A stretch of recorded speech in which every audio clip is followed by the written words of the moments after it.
नमस्कार, जय माता दी।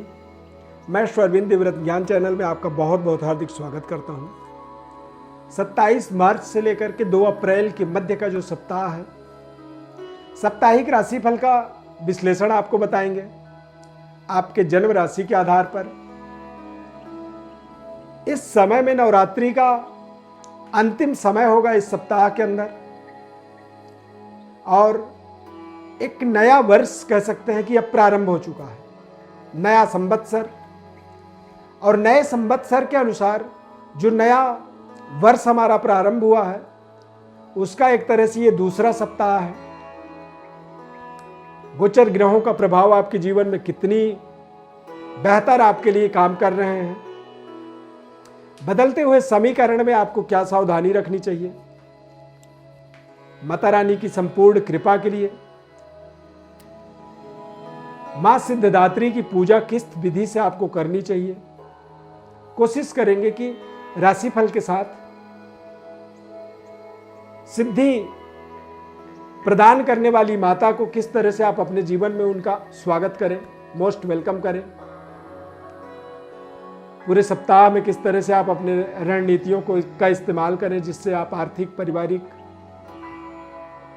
और व्यापारिक समृद्धि को आगे इंक्रीज कर पाएं, बढ़ा पाएं। सबसे पहले गोचर ग्रह को समझना जरूरी है। इस सप्ताह में राहु शुक्र की युति,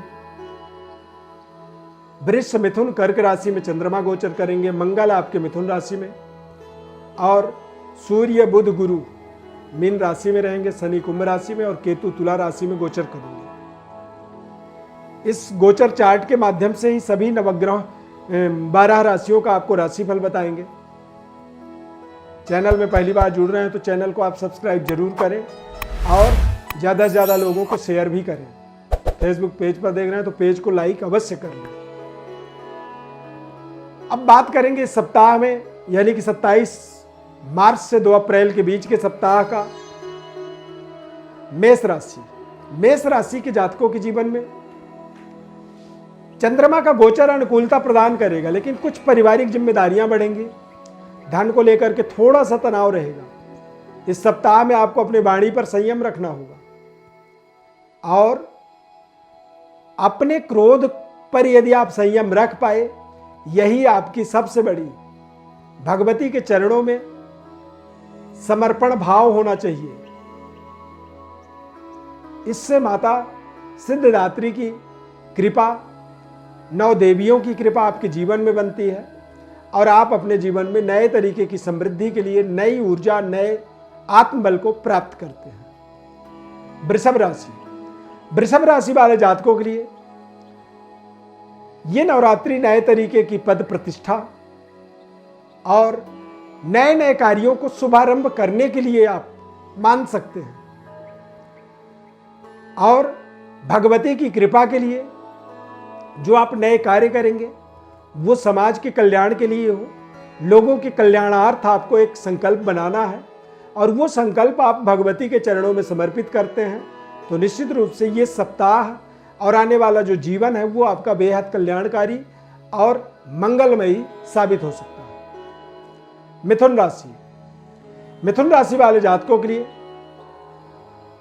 नए वर्ष का प्रारंभिक समय, नवरात्रि का समय और चंद्रमा का गोचर, ये आपको कुछ नए नए प्रोजेक्टों से जोड़ने का अवसर दे रहा है, अपॉर्चुनिटी बना रहा है।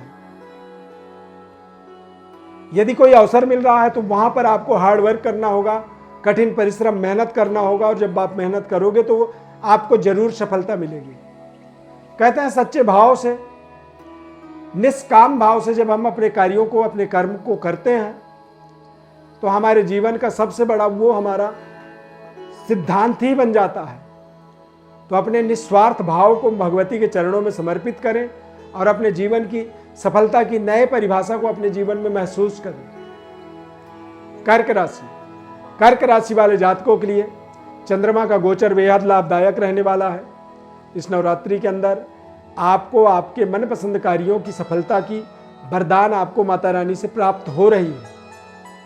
अब आपके भाव, आपकी श्रद्धा और आपकी जरूरत किस तरह से है, ये आपको ध्यान रखना है। सफलता कामयाबी जब मिलती है तो अपने अंदर आपको ध्यान ये रखना है कि अहंकार, क्रोध, ईर्ष्या, द्वेष, इस तरह के जो हमारे जीवन के विकृति हैं, इन विकृतियों से हम दूर रहें। और यही प्रार्थना आपको भगवती के चरणों में रखनी है, ताकि जो भी आपको मिल रहा है आप उसका सदुपयोग कर सकें और अपने जीवन को बेहतर समृद्धि की ओर अग्रसर बढ़ा सकें। सफल वही होता है जो लोगों के कल्याण और अपने परिवार, अपने जीवन, अपने समाज के कल्याण की एक संकल्प को लेकर आगे बढ़ता है। सिंह राशि वाले जातकों के लिए नया वर्ष, नवरात्रि का समय और चंद्रमा का गोचर आपको नए तरीके के कारोबार, व्यापार में एक्सपेरिमेंटल प्रयोग का समय रहने वाला है। व्यापारिक सफलता, कामयाबी और पारिवारिक व्यापार जो होता है, पैतृक जो व्यापार होता है, उसमें आपको अपार सफलता की कल्पना करनी है। आपको कुछ बड़े डील आपको हाथ लगने वाले हैं इस नवरात्रि के अंदर, इस सप्ताह के अंदर। परंतु ध्यान रहे, कहते हैं त्वदीयं वस्तु गोविंद तुभ्यमेव समर्पयेत। तो नवरात्रि का समय है तो यहां गोविंद नहीं, यहां भगवती। तो जो भी आपको मिल रहा है वो भगवती के चरणों में समर्पित कर दे। यही सबसे बड़ी आराधना, आपके भगवती के चरणों में समर्पण भाव। और यदि वो एक बार माता रानी स्वीकार कर लेती है तो आपका जीवन मंगलमयी हो जाएगा। कन्या राशि वाले जातकों के लिए चंद्रमा का गोचर बेहद शानदार है। हालांकि थोड़े से उलझनों से आपको बचना होगा। कुछ ऐसे कार्य आप कर सकते हैं जिन कार्यों से स्वयं में पश्चाताप हो इस सप्ताह में, तो ऐसी गलतियां ना करें। कर्मवादी बने, आशावादी ना बने और अपने सच्चे कर्म को करते हुए वही कर्म भगवती के चरणों में समर्पित कर दें। इससे भगवती की कृपा, दैवी शक्ति संपन्नता और अपने जीवन में एक नए तरीके की सफलता का मार्ग प्राप्त करेंगे भगवती की कृपा से। तुला राशि के जातकों के जीवन में यह समय बेहद शानदार समय है। इस समय अवधि के अंदर देखेंगे तो अचानक जीवन में बड़े बड़े परिवर्तन होने वाले हैं। त्रिगुणात्मिका भगवती दुर्गा की, माता लक्ष्मी की कृपा आपके जीवन में होगी। देश विदेश में आपके पद प्रतिष्ठा में वृद्धि होगी और आप नए प्रोजेक्टों को, नए टेंडरों को प्राप्त करने के लिए जो प्रयास कर रहे थे उसमें आपको सफलता मिलेगी। लेकिन जो सफलता मिले वो आपको भगवती के चरणों में समर्पित करना है। जब आप भगवती के चरणों में समर्पित करेंगे तो वही आपके जीवन का एक सबसे बड़ा भगवती को एक तरह से कह सकते हैं कि निवेदन है। और सच्चे भाव से किया हुआ निवेदन ही हमारे जीवन का सबसे बड़ा माइलस्टोन बनता है। वृश्चिक राशि वाले जातकों के लिए व्यापारिक डेवलपमेंट, पारिवारिक उन्नति और परिवार में सुखद वातावरण इस नवरात्रि में भगवती की कृपा से बनने वाली है। माता रानी की जब कृपा होती है तो बड़े से बड़े असहज कार्य को भी बड़ी सहजता से आप संपन्न कर देते हैं। अब यदि सफलता मिली तो वो सफलता माता रानी की कृपा है और वही सफलता को आप माता रानी के चरणों में समर्पित करेंगे। क्योंकि हमारा जो कर्म होता है, हम अपने कर्म के माध्यम से यदि कुछ अच्छा कर पाए और वो भगवती को समर्पित कर दें तो समझिए कि इससे बड़ा हमारे जीवन में भगवती को देने के लिए और कुछ नहीं हो सकता है। हम धन दौलत, सोना चांदी, हीरा मोती कुछ नहीं दे सकते हैं। हम केवल एक सच्चे भाव को भगवती के चरणों में व्यक्त कर सकते हैं।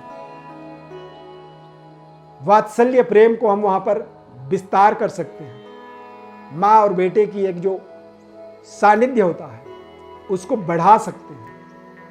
और यह सब तब संभव होता है जब नवरात्रि का शुभ समय, शुभ अवसर हो। तो वृश्चिक राशि वालों को जरूर प्रयास करना है। धनु राशि वाले जातकों के लिए चंद्रमा की अनुकूलता, व्यापारिक डेवलपमेंट, पारिवारिक सफलता। और इस नवरात्रि में यदि आपने जो भी प्रयोग किया, जो भी भगवती के लिए आपने पूजा पाठ यज्ञ जप तप आराधना की, व्रत किया, उसके फलस्वरूप आपको व्यापारिक सफलता और पारिवारिक सफलता पर्याप्त रूप से इस सप्ताह के अंदर मिलने वाला है। और जब आपको सफलता मिले तो वो सफलता आपको भगवती के चरणों में समर्पित करना है कि हे माता रानी, आपने दी है और आपके चरणों में ही मैं इसे समर्पित करता हूं। यही एक सच्ची श्रद्धांजलि, पुष्पांजलि भगवती के लिए आपकी साबित होने वाला है। मकर राशि, मकर राशि वाले जातकों के लिए चंद्रमा की गोचर का अनुकूलता, व्यापारिक डेवलपमेंट और पारिवारिक शानदार उन्नति, तरक्की, सरकार के द्वारा कुछ बड़ा गिफ्ट इस सप्ताह में आपको प्राप्त हो सकता है। भगवती की कृपा जब होती है तभी राजा की कृपा होती है। सरकार राजा है, राज्य कृपा, राजा की कृपा की प्राप्ति यदि हमें हो, सरकार के द्वारा कुछ अच्छे शानदार गुड न्यूज आए, तो वो कृपा को भगवती पे ही आपको समर्पित करना है। हम जो पाठ करते हैं, जप करते हैं, तप करते हैं, तो लास्ट में हम हाथ में जल लेकर के बोलते हैं तत्सत श्री देव्यार्पणमस्तु, यानी कि हे माता रानी, जो हमने आपके लिए किया वो सब आप में समर्पित है।